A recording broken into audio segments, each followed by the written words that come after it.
All right, it's been like a week since I've been in here, so now it's time to unclamp this thing and see how it turned out.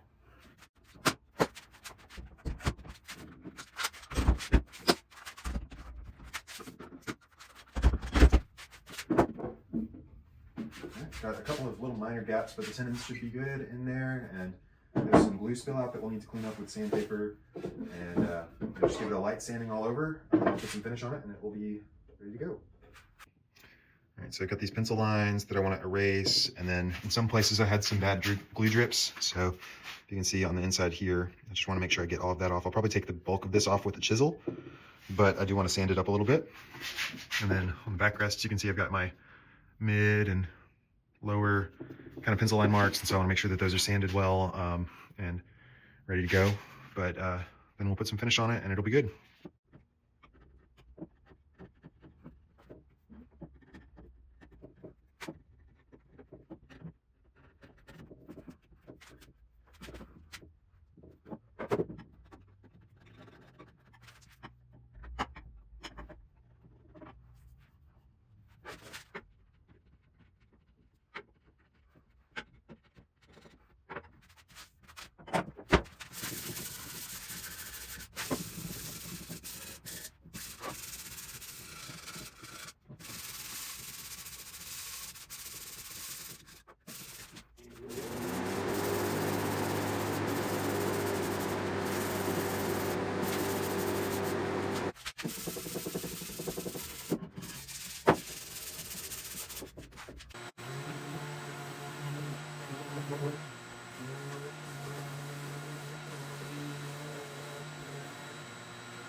Everything on the chair is finally sanded. I did leave all of the stretchers unsanded because they're going to get wrapped up when I do the weave, and they'll be invisible. I'll still put finish on them, but I'm not going to worry about sanding them.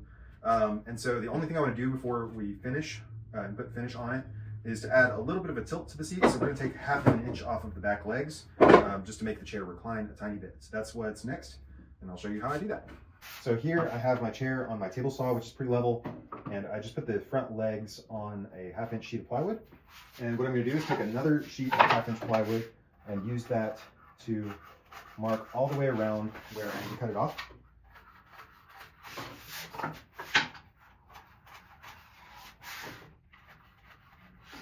And I'll do this on all 4 legs.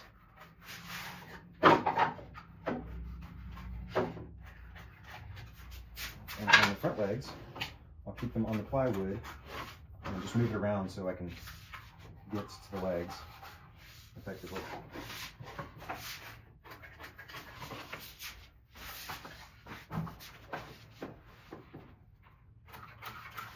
Okay. And I still have one more to go.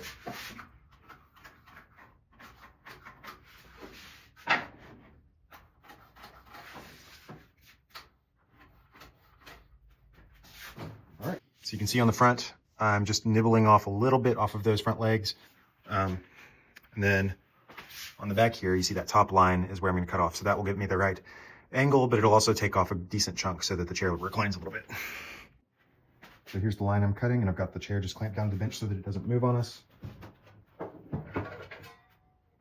take my Veritas crosscut saw and just follow the lines.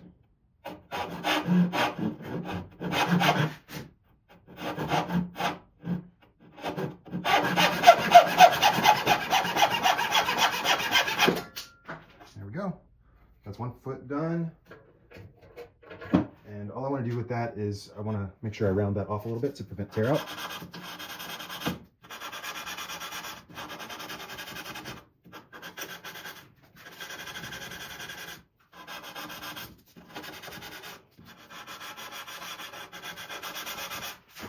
So that's just an approximate chamfer with some 220 sandpaper And now I'll do the other 3 feet.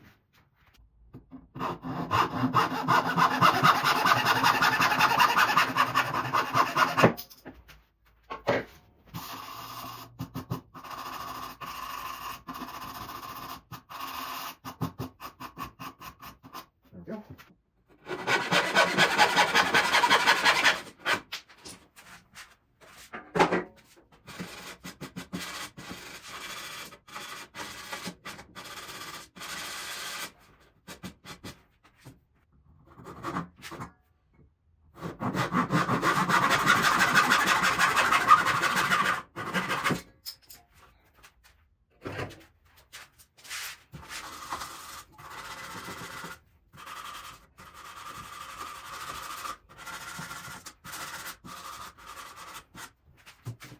And here's the pit.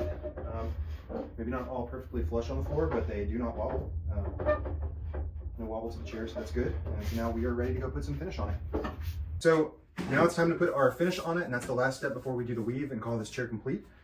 My finish of choice is a wax oil mix of my own making. So it's an attempt to make a hard wax oil at home. It's made up of walnut oil that I found at like a Basic Foods, Whole Foods kind of store, health food store, and mixed it with some white beeswax and some carnauba wax and a little bit of isopropyl alcohol that helps break down the wax and thin it out. But you can see it's kind of a thicker paste wax, but when it gets worked, it does liquefy and it spreads well and it dries pretty quickly, but it smells pretty good. Everything's basically food grade, and it's cheap. So that's what I use. So I'm just gonna kind of spread this all over and not worry about too much, and then I just wipe off the excess when I'm done. So that's what I'll do next. Just like anybody, finishing walnut's part of the best part because it brings out all of the dark, natural beauty of the walnut. You can see it kind of goes on white and nasty, this finish, but as it spreads out, it hardens nice and looks good. The walnut oil kind of acts like the linseed oil does. And the only reason I use walnut oil is because linseed oil is kind of hard to find. But I mix this all up in a little crock pot that I have and let everything melt. And then when it comes together and cools down, it dries hard and thick.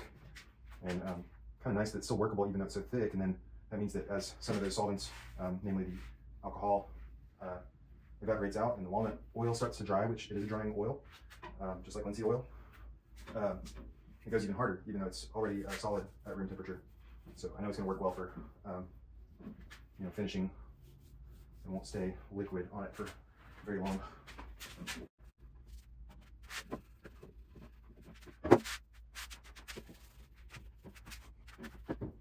Make sure to wax the feet because that's end grain. It's going to drink it up quite a lot, and that's going to get a lot of friction. So it's nice to have it waxed.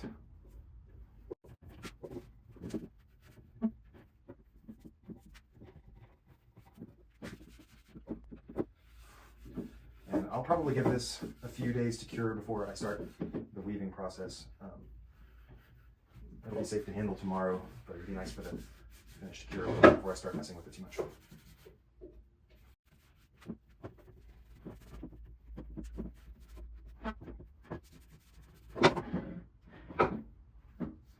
And just like hard wax oils from Rubio or Osmo, this stuff is one, it's homemade, so I kind of know what's in it and know how it works, but it is easy to repair like those other finishes. So if my kid scuffs it or something, spills something nasty on it, or if it just wears out over time, I can always just get a little bit more of this and work it into the kneading spot.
And I'll get another shot once I'm not gloved up, but you can see the finish added quite a lot of color to it, brought the walnut's richness out.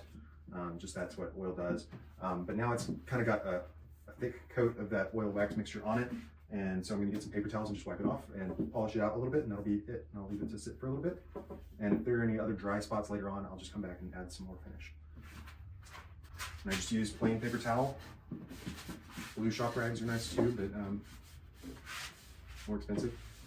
And I just keep these on hand. And I'm not too worried about making this look really dry, but I do want to wipe off the excess so it's not blobby or sticky.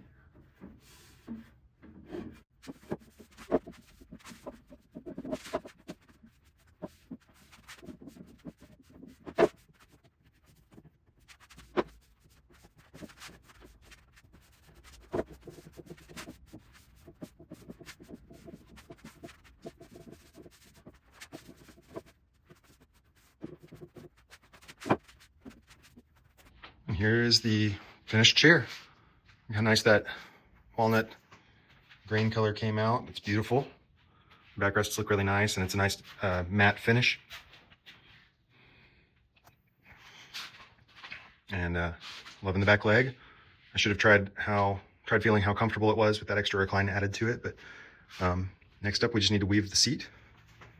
And there's our nice octagonal bottom stretchers, and you can see that those marks left by the tenon cutters, which I actually kind of like. And when we weave the seat, these tops of the legs will be visible. Everything turned out really nice.